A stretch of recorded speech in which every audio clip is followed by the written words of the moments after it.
Aleluia. Então veja bem, e disse o Senhor a Noé. Agora o que foi que Deus disse? Faça uma arca. Se vocês analisarem a própria palavra de Deus, lá em Hebreus 11:7, a Bíblia diz assim: e Noé, divinamente avisado sobre as coisas que ainda não se viam, temeu, mas para a salvação da sua família fez uma arca, e ele se tornou justo e herdeiro na sua geração. Sabe por quê? Noé sabia que Deus ia trazer uma maré, porque Deus disse, mas Noé, pela fé, fez o que Deus mandou ele fazer. E a Bíblia diz que ele fez a arca para a salvação da sua família. Se vocês analisarem, a Bíblia diz em Pedro 2 que Noé só tinha quantas pessoas em toda a família dele? Quem se lembra? 8. Só tinha quantas pessoas? 8. E eu vou dizer uma coisa aqui para vocês: para entrar na arca, a arca não é lugar de bagunça, meus irmãos. Tem gente que pensa que a arca é lugar de bagunça. Cada local era dividido. Na arca tinha tudo: tinha jacaré, tinha cupim. Só que como Deus deu a ordem, os cupim não iam comer nada de madeira. Pronto, fica aqui e acabou-se a conversa. Até sair. Noé vai passar 1 ano e 17 dias dentro da arca. Quantos dias? 1 ano e 17. Agora prestem bem atenção. Lá vem, olha, Deus disse assim: faz a arca. E ele fez a arca. Observem bem que Deus diz: agora escolham o par. 7 de 7 que são limpos, 2 de impuro, macho e fêmea. Pronto, vai colocar. Na arca não vai entrar quem é polígamo. Na arca não vai entrar quem é desorganizado. Na arca só vai entrar puro e tudo que é organizado. E quando entra, aí Deus diz assim: daqui a 7 dias eu vou mandar a chuva. 7 dias por quê, pastor Zé? Porque 7 dias era o período que Deus ainda estava dando para fechar a porta da arca. Era o período da graça. Naquele momento o Senhor Deus, ele ainda deu essa chance, mas a Bíblia diz que eles não quiseram. Então veja bem, a Bíblia diz que Deus chegou para Noé e disse assim: entra tu na arca e a tua família. Vamos lá, agora diga isso. É aqui que eu vou começar. Entra tu na arca e o que mais? Baite. Entra tu na arca, o teu lar, a tua casa. Irmão, é lindo isso aqui. Entra na arca. A arca era símbolo da graça. A arca era símbolo de destruição para os ímpios. Mas a arca era símbolo de um novo começo. A humanidade não estava prestando, a humanidade estava em pecado, a humanidade estava desgraçada. Mas no meio daquela desgraça toda, tinha uma família que estava vivendo para Deus.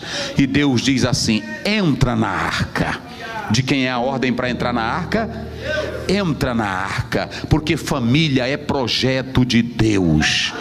Observem bem, tudo lá atrás ficou destruído, mas apenas 8 pessoas. Se tiver 2, ainda é família, é projeto de Deus. E Deus disse: entra na arca, tu e a tua família. Vamos lá. Tu e a tua mulher, teus filhos. Como era o nome dos filhos? Sem, Cã, Jafé. Então cada um tinha a sua esposa. Quantas pessoas deram? Vamos lá, quantas pessoas? Então ouçam bem, 8 famílias. Noé se tornou o maior pregador da história, porque ele conseguiu salvar a sua família. E ela era tão santa. Veja bem, Noé vai entrar na arca não é porque ele é bonzinho. Noé vai entrar na arca não é porque ele fez o bem ou fez obras sociais. Isso é bom. Noé vai entrar na arca, sabe por quê? Porque ele era o quê? 3 coisas que ele era: justo e o que mais? Reto e o que mais? Então olha para cá, tu não entra na arca se tu não for justo, se tu não for reto e se tu não andar com Deus. Deus não tem arca para quem é sem vergonha. Deus não tem arca para quem é malandro. Deus não tem arca para quem é pilantra. Deus não tem arca para quem usa máscara.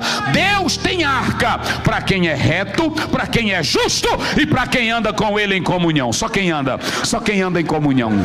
Eita glória! Oh, aleluia! Ele vai entrar na arca.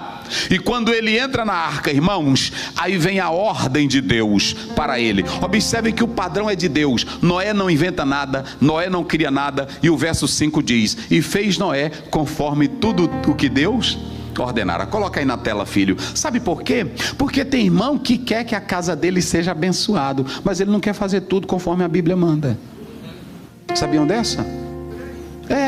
Ele quer, pronto, aí eu quero minha casa abençoada. O maridão quer uma casa abençoada, mas não ora nada, não dirige culto doméstico, não consagra a família para Deus.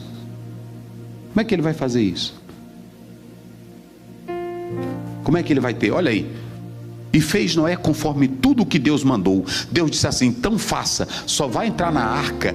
Observem bem que primeiro ele fala com Noé. E vocês podem observar que tanto no verso 7 como no verso 13, aí a Bíblia diz: e entrou Noé. Deus faz questão no verso 13 de dizer o nome do menino. Olha aí, vai entrar Noé, vai entrar sua esposa e vai entrar seus filhos, porque fizeram tudo conforme o que Deus mandou. Então a primeira coisa, se você quer vencer o dilúvio, tem que fazer o quê? A primeira coisa tem que fazer o quê? Ouvir a voz de... Quem quer vencer dilúvio aqui? Quem quer vencer? Pode ter praga, pode ter inferno, pode ter câncer, pode ter miséria, pode ter perseguição, mas quem está ouvindo a voz de Deus na tormenta, o Senhor Deus vai te dar vitória, porque a prosperidade para quem escuta a voz de Deus. Mas vamos lá, já caminhando para encerrar. A Bíblia diz que Noé, observem bem, ele era justo. Ou seja, para entrar na arca tem que ser o que, meus irmãos? Vamos lá, tem que ser o quê? Justo. Nós falamos de 3 coisas, não é isso? Mas observem bem, nós podemos analisar que quando a pessoa ela é justa, ela é fiel. Escutem bem o que eu quero dizer aqui para vocês. Vocês podem observar que quando você entra na arca sendo fiel, você não vai ter o que temer. Deus disse assim: vai vir um dilúvio. Vocês sabiam que as nossas famílias, elas não estão quase preparadas para enfrentar dilúvios? Ainda no Brasil tem crentes que não voltaram para a igreja com medo por causa do dilúvio do Covid. Tem muita gente. Tem irmão que diz assim: ah, pastor, depois de tanta coisa eu deixei de ir à igreja. Um dilúviozinho de nada tirou ele da igreja.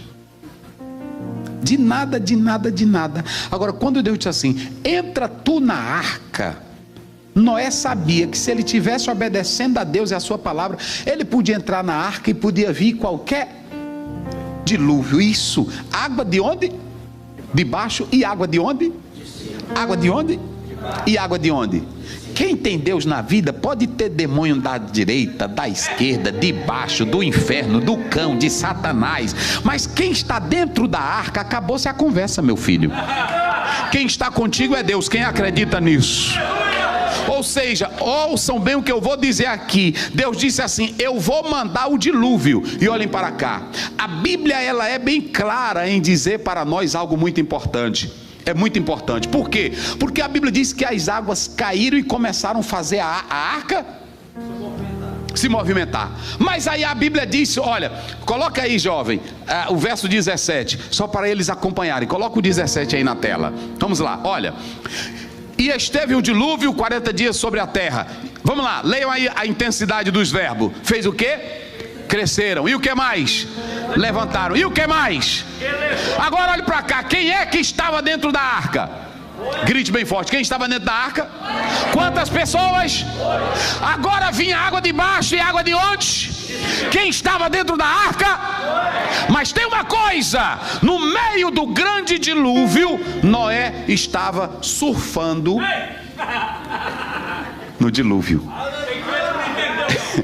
Não entendeu? Olhe para cá, que eu vou te dizer. Diga comigo: quando o dilúvio vier, se eu estiver na arca, se eu for reto, se eu for fiel, se eu for sincero, se eu for justo, eu vou fazer o quê? Surfar. Nós vamos tirar onda do dilúvio, meus irmãos. Quem acredita nisso? Você quer prova disso? Eu vou te dar 2 provas. Se você abrir a sua Bíblia, quando você abre a palavra de Deus, está lá em Êxodo 14, 21, a Bíblia diz que Faraó disse no 14: vamos perseguir esses judeus, o Deus dele não sabe o que faz, eles estão encurralados, tem um pântano, tem areia movediça, eles não sabem para onde ir. Aí de repente lá vem Faraó com os seus cavaleiros, e aí Israel grita: meu Deus! Aí Moisés disse no verso 13 e 14: não tem mais! mais. Esses homens que vocês estão vendo, nunca mais vocês verão eles. O Senhor pelejará por... Irmãos, aí a Bíblia diz que a coluna de nuvem, escutem bem, e o anjo do Senhor voltou para trás e criou uma barreira, uma escuridão. Mas quando você lê no próprio texto bíblico, no verso 21, 22, a Bíblia diz que Moisés tocou o cajado aonde? Vamos lá, bem forte, tocou o cajado aonde? Aí escute bem, o que foi que as águas fizeram quando Moisés tocou? Elas se abriram, hein? Elas fizeram o quê? Se abriram. Mas eu pergunto, o que foi que aconteceu com o solo? Que na hora que ele bateu nas águas, ficou como? Sequinho. Só que olhe para cá, Deus, ele não faz nada para tu andar correndo, para tu andar com medo. Quando ele dá milagre, tem irmão que fica, cuidado, senão fulano toma a tua bênção. É mentira. Quando Deus te dá, ele diz lá em Apocalipse, eu fecho e ninguém abre, e eu abro e ninguém fecha. Quem acredita nisso, diga glória a Deus. Aí observem bem, a Bíblia diz que quando ele abriu, irmão, tinha velhinho que tinha problema de coluna, tinha velhinha bem, e meninozinho novinho, aí tinha cachorro, tinha gato, tinha tudo. A Bíblia diz que eles passaram a noite inteira atravessando. Olha para cá, velhinha bem assim, o exércitozão lá parado, o anjo lá tapando e segurando, e a coluna de nuvem escura, era lá. Aí pronto, a velhinha passando. Agora preste bem atenção, olhe para cá, o que era um problema? Qual era o maior problema para os judeus naquela hora? Qual era o maior problema para os judeus? Hã? Era para atravessar. Qual era o maior problema para eles atravessarem? Qual era? O mar. Vamos lá, qual era? O mar. Mas o que foi que Moisés fez? Pronto, aí o mar, olha irmão, olha para cá para você ver o que é milagre. A Bíblia diz que eles vão passando, e do lado tem uma barreira de água, e do outro lado tem o quê? Sabe o que a Bíblia diz? O Senhor criou 2 paredão para proteger o seu povo. O que era problema virou, foi solução. Estão vendo como é as coisas? Então quando você tem Deus na vida, é por isso que a Bíblia diz, meu irmão, quem entendeu, diga glória. Olha, por isso que Paulo diz em 1 Tessalonicenses 5,18, em tudo dai. Então não fique com essa, meu Deus, porque essa prova. Eu li de uma autora que ela dizia, nunca questione, diga, Senhor, o que tu queres me ensinar com essa prova? Por que tu me botou aqui? Ele vai te dizer. Aí pronto, eu tô até imaginando, tinha um meninozinho passando, que menino gosta de brincar, aí pegava assim na água, olha pai, essa água aqui, é assim, aí pronto, pegava, e aí o velhinho passando, pronto, a terra sequinha, rapaz, era um aquário, sim, é verdade, né? Tem lugar que eles criam, um homem faz isso, pô, Deus fez isso, aí o meninozinho passando, olha pai, a água mas é bonito, virou brincadeira para eles. Oh, glória a Deus. Oh, aleluia. Oh, aleluia. Sabe qual é o outro exemplo que você tem aqui mesmo, que eu não vou explorar ele? É Josué 3, 14, 17. A Bíblia diz que na hora que os sacerdotes pisaram, era a época da enchente do Jordão, quando eles colocaram os pés, a Bíblia diz que de longe a água fez um montão. Aí o povo de Deus passou, e para mostrar, os sacerdotes pegaram e criaram um monte de pedra, porque as coisas de Deus não tem pressa não. Milagre de Deus não tem pressa. A Bíblia diz que eles pegaram um montão de pedra e colocaram no meio do Jordão. Cada tribo pega uma pedra, aí colocou. Ou seja, olhem para cá, quando você vive em comunhão com Deus e está dentro da arca, olha o que a Bíblia diz. A Bíblia diz que quando as águas começaram a cair, cobriram todos os montes. Água de baixo era água de onde? E água de onde? Água de onde? E água de onde? Mas a Bíblia diz que o Noé estava tranquilo dentro da arca, e aí a arca zona começou e levantando a arca, ela deslizava. E para vocês entenderem uma coisa, a Bíblia diz que quem manda nas águas, está lá no Salmo 29 verso 3, a voz do Senhor abala as águas. Quem manda nas águas não é Poseidon, quem manda nas águas não são os demônios nem Iemanjá, quem manda nas águas é o nosso Deus Todo-Poderoso. Aleluia. Quando você lê Mateus 8, 26, aí os discípulos chegaram com medo. Senhor, tu não está vendo a fúria do mar, o vento? Aí Jesus olhou para eles e disse assim: por que vocês estão temendo, homens de pouca? Irmãos, Jesus diz assim, olha, é como se fosse uma mãe que diz assim: te cala, menino. A mãe não diz? Te cala, menino. E o menino se cala. Pois Jesus só disse assim: vento, mar. Lá em Marcos 4:39, há um especialista em grego que ele diz o seguinte: o Senhor colocou uma mordaça no vento. Jesus só disse assim: te aquieta, te aquieta. E se aquietou. Quem manda no mar, quem manda no vento, quem é?